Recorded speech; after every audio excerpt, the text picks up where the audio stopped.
প্রতিশোধ ও বিচারের ভয়ে গণহত্যাকারী শেখ হাসিনার লোকজন বাংলাদেশ ছেড়ে পালিয়ে যাচ্ছে। গুম খুনে জড়িত স্বৈরাচার হাসিনার ঘনিষ্ঠ মন্ত্রী ও নিরাপত্তা বাহিনী কর্মকর্তারা পলাতক রয়েছেন। বাংলাদেশের চলমান অবস্থাকে প্রবাসীরা বাংলাদেশিরা প্রত্যাশিত স্বপ্নের মতো বলে মনে করছেন।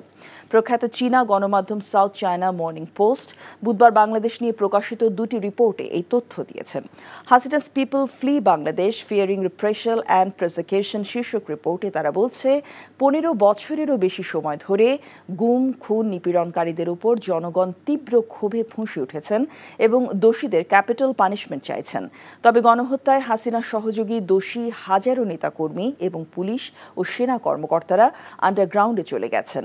দোষীদের অনেকে ভারত, যুক্তরাষ্ট্র, কানাডা, তুরস্ক, মালয়েশিয়া, থাইল্যান্ড, সিঙ্গাপুর সহ কয়েকটি দেশে আশ্রয় নিয়েছেন। ইটস লাইক এ ড্রিম শীর্ষক আরেক প্রতিবেদনে সাউথ চায়না মর্নিং পোস্ট বলছে, বিদেশে কর্মরত বাংলাদেশের অর্ধকোটি শ্রমিক স্বৈরাচার গণহত্যাকারী শেখ হাসিনার পতনকে স্বপ্নের মতো মনে করছেন, নতুন করে বাংলাদেশ গড়ার প্রত্যাশা করছেন।